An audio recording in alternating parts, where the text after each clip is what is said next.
we doing, guys? Andrew Marwede and Reid Frescura here, and get ready to enjoy another signature production by Crew 42. Today we're doing the Shootout here in Three Rivers, Michigan. Got the Touch Twins commentary. You can support Touch Twins by purchasing a Touch from myself or Reid directly. Do it online. Facebook is best. Any social media is exceptional. First up, we got Reid Frescura himself. 10-13 rating, 30 wins. A couple nice finishes here, especially Ledgestone. Thank you. Next up, we've got Christopher Davis, a Vicksburg, Michigan native. He's got 2 wins. He actually won the Kalamazoo Open for the AM side, so he made it up to feature card. It's pretty huge. We've also got Andrew Marwede, 30 wins, 10-18 rated, but really tearing it up this year. Beautiful smile. Last but not least, we got Ryan Herzog from the east side of the state, 985 rating, 31 wins. A couple wins this season even, so got a pretty stacked feature card here, so let's get right into it. Yeah, so we got hole 1, 571 feet, par 4. There's a little bit of elevation on this hole. You play up this first hill, and the landing zone is pretty much the middle of the fairway or slightly to the right side. Ideally, you just really want to get a look so you can basically just throw over the hill and most drivers are going to be coming in right before this hill, so you can't actually see the basket on your upshot unless you throw it like close to 500 feet. So the basket's definitely a blind shot coming in, and it's definitely with those leaves growing in. This is back from probably the fall, I imagine, this flyover, so it's a pretty technical upshot. Definitely a good birdie to get though. So you got Reid up first here. We're going to have to do a big turnover. This tee shot kind of favors the righty hyzer, but with Reid known for his gigantic anti-bombs, he's going to be able to get way down the fairway and actually proving me wrong, getting to the top of the basket, or top of the hill where no one can see the basket. So, great start. Yeah, Chris Davis with looks like an air ballista here, just a little low out of the hand, but he should be able to make it up for a 3. Just got to start a straight here, going nice and wide, making sure not to hit that first tree. Pretty basic hyzer right there, right in the middle. Yeah, not bad. We got Zog, a little wide. And he's actually battling through an ankle injury right now, so his timing might be a little off. Maybe he's trying to think about it a little too much because he was talking about it before the shot. So he's going to have to scramble for his par, but very nice out shot from the rough. Lands right in the perfect landing zone for hopefully a par. We got Chris with his second shot here. Almost landed it right on the tee pad too, so if he's played shorts before, it's probably a regular shot for him. And that lands pretty close to the basket. I mean, that was at least a 440-foot, distant shot, so that was a great shot by Chris. We got Zog trying to beat those trees and penetrate for a nice look. Should be a nice easy tap in for him. That's kind of the preferred play in this hole for a righty. It's a nice sidearm coming in against the hill. Throwing my pig right here. Oh, she's a fighter.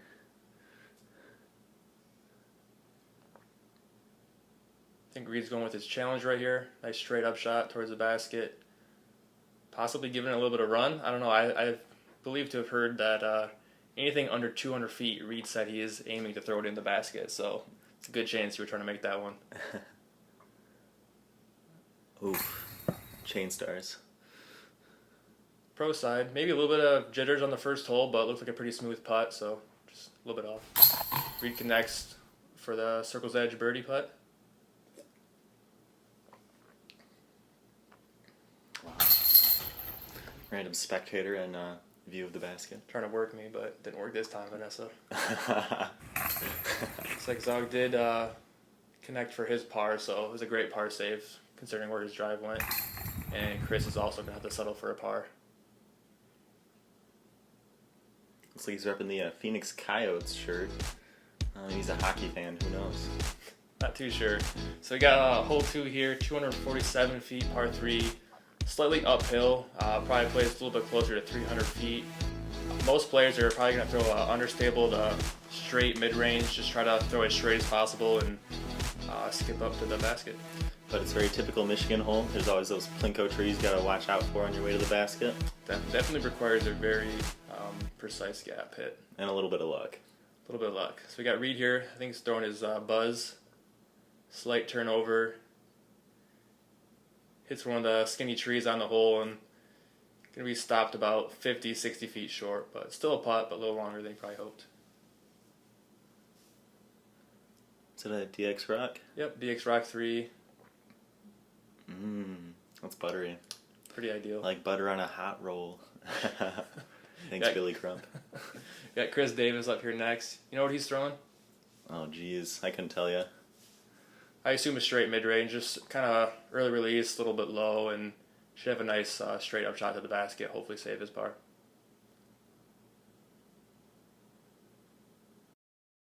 Same kind of play from Ryan here. Just leaks a little bit left, but that's well within the circle, I would imagine. Circle's edge, yep, so yeah. Good putt for his too.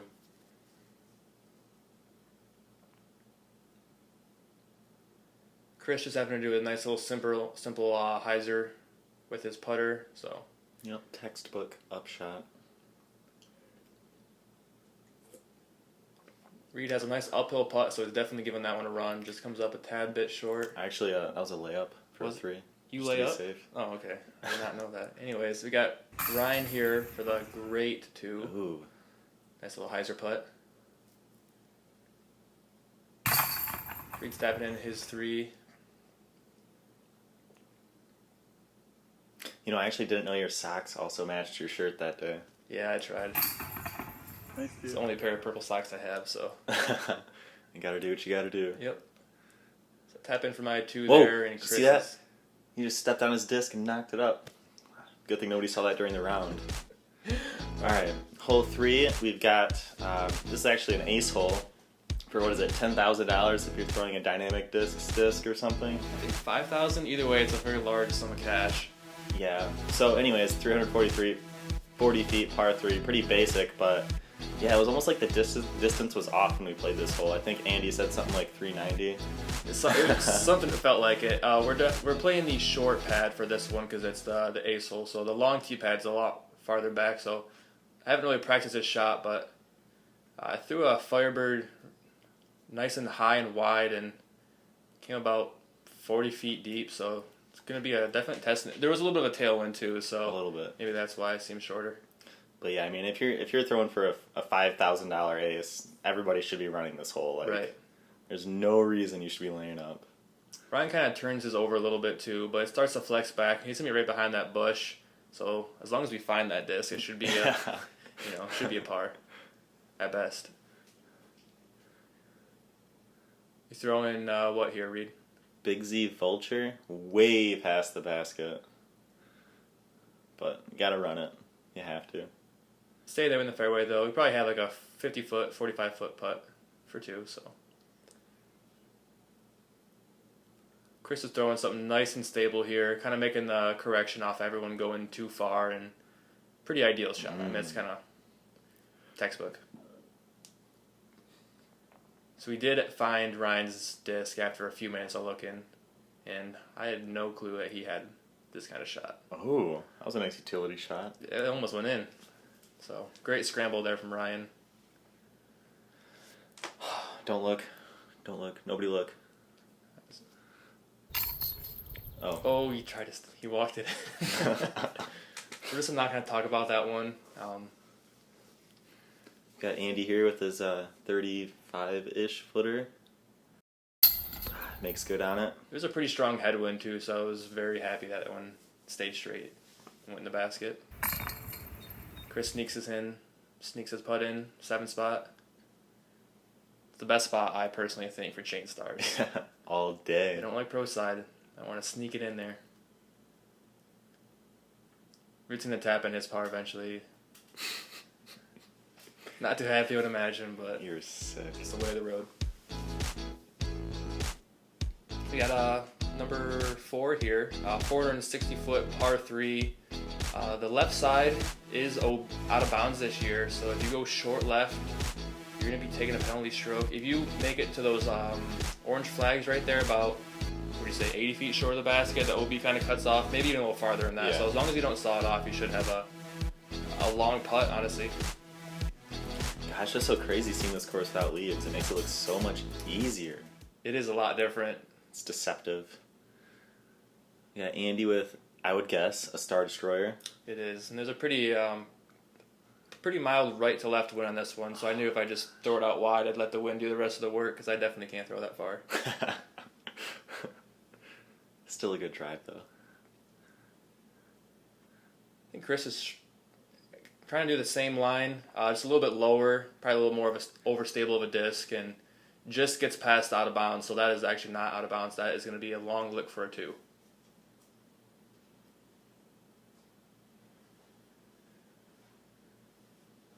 Ryan also with a nice stable distance driver, doing the same thing, keeping it low, trying to keep it out of the wind so it doesn't get too out of control, and puts it within 25 feet.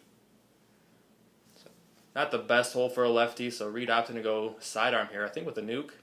Yeah, I saw you guys throwing all these sweet righty hyzers, so I figured I'd try my hand. But thank God it's in bounds. Clears out of bounds by a few feet. You'll have a long look at a 2. You're probably just going to lay it up though, right? Yeah. Okay, definitely was not laying that one up, but good run for 2. He's going to tap in for his par. Yeah, Chris here with a long look. Trying to get that sneaky hyzer gap for his putt, but so he's going to have a tester putt for his par. Ryan hitting a little high left. Those probably aren't going to catch on that basket. Probably a little upset about that putt, but yeah. Chris hitting that 7 spot again. I tried telling him, but all day. Reid making sure that putt's going to stay in the basket. I'm ready tapping in my 2. There is actually OB deep too. You don't see it very often, but every once in a while, if you get a hold of one, you can go across that road and it's out of bounds. But I mean, I would classify this hole as a bonus birdie. Oh, all day. Yeah. All right, hole 5. We got a nice little shorty here, nice little ace runner hole, 184. Yeah, there's just a lot of trees you want to watch out for. Slight downhill, but if you hit the line, you should make it on your 2. Yeah, just got to get down the fairway. Most of the field's probably going to get this hole. I would say so. And there's definitely a few different routes to get there. You can either do a hyzer, go up the middle, or there's a sneaky backdoor route. Either way, so I'm just going to try to flex my pig up the middle. Leaks a little bit right, but it's only about 20 feet away, so happy with that shot for sure.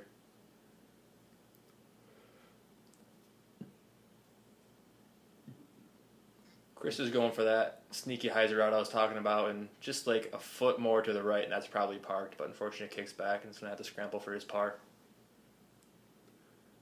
Oof.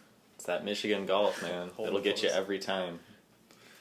I remember him telling me too. I think he lost his overstable putter, so he had to disc up to like a Firebird-ish disc or some stable driver. Where he hasn't really practiced that shot in this hole, so.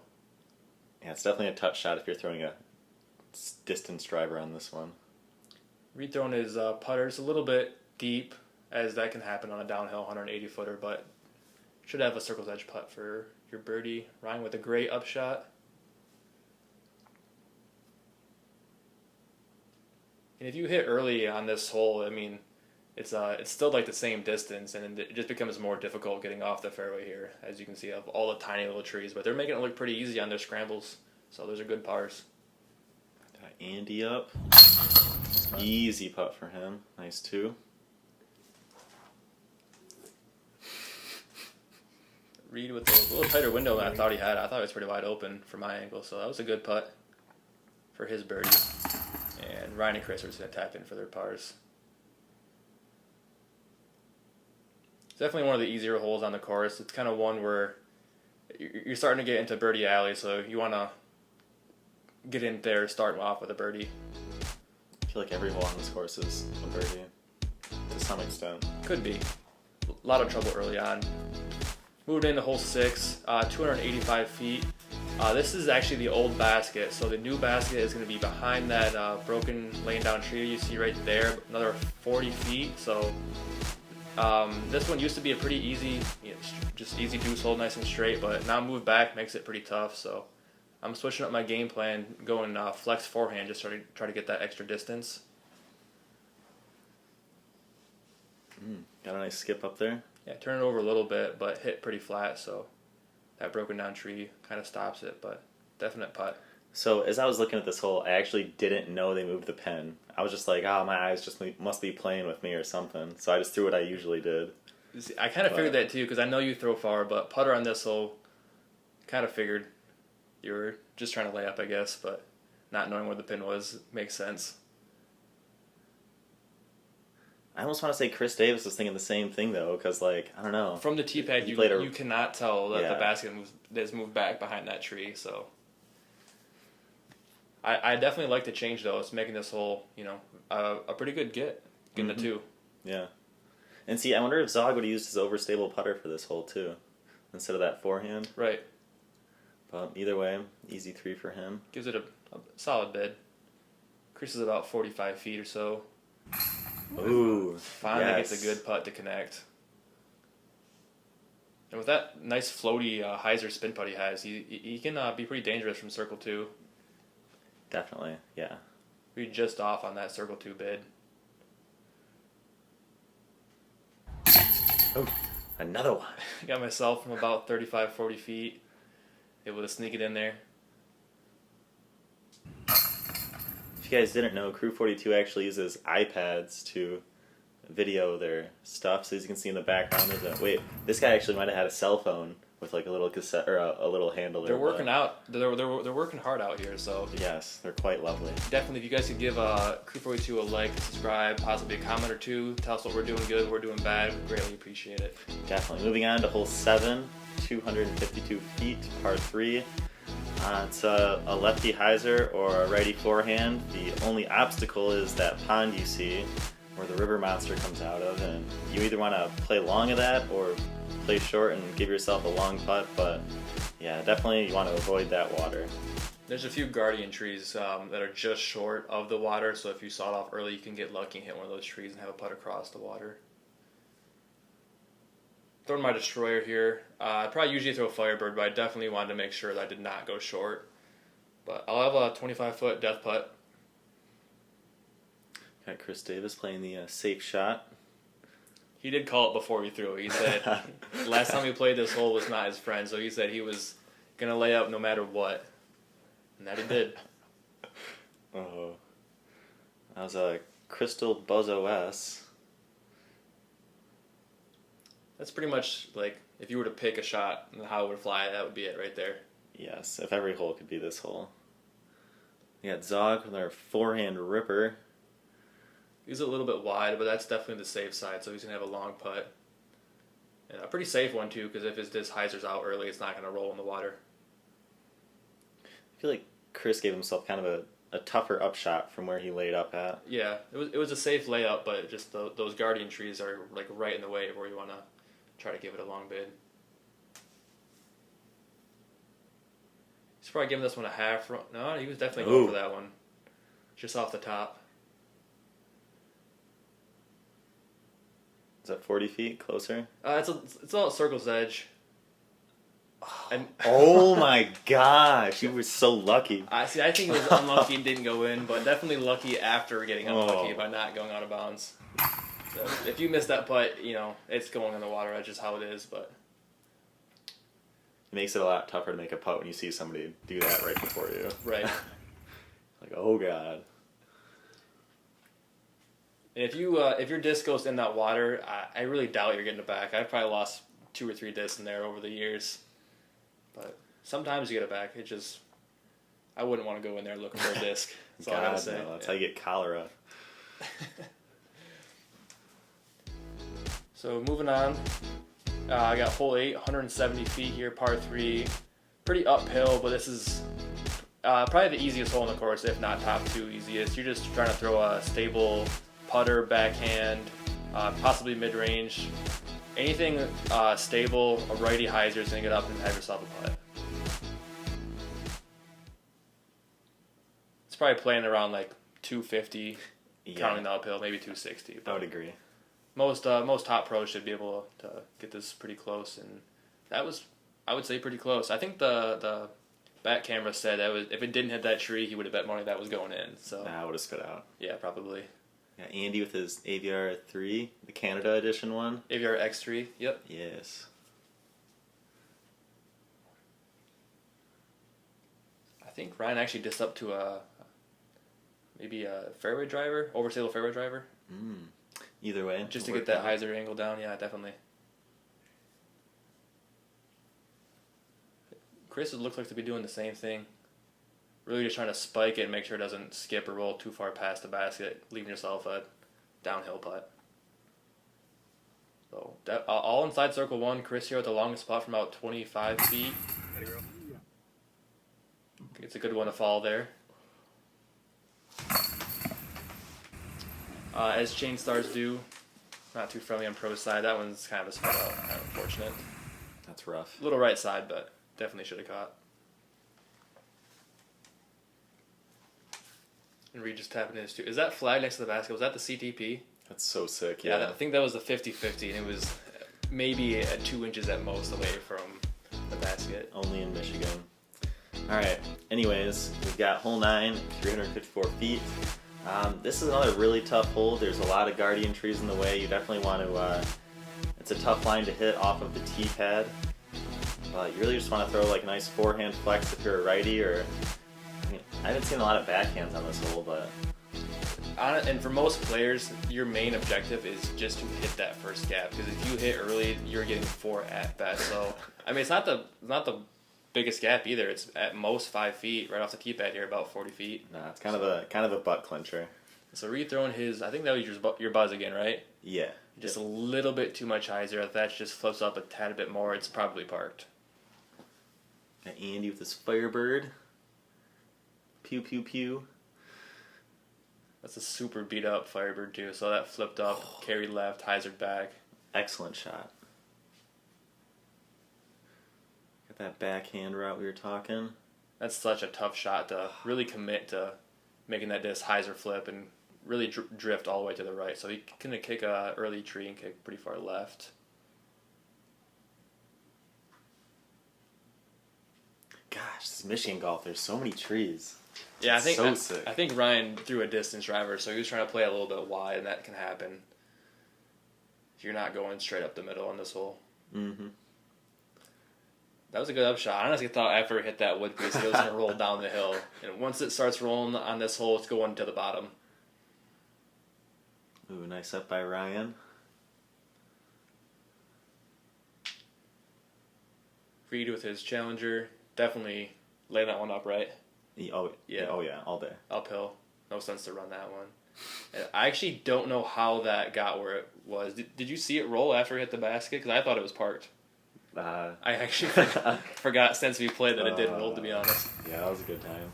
Nice 2 by Andy, though. Makes good from the 28-foot mark. And Chris is going to be tapping in his bogey. I think we missed his putt for far.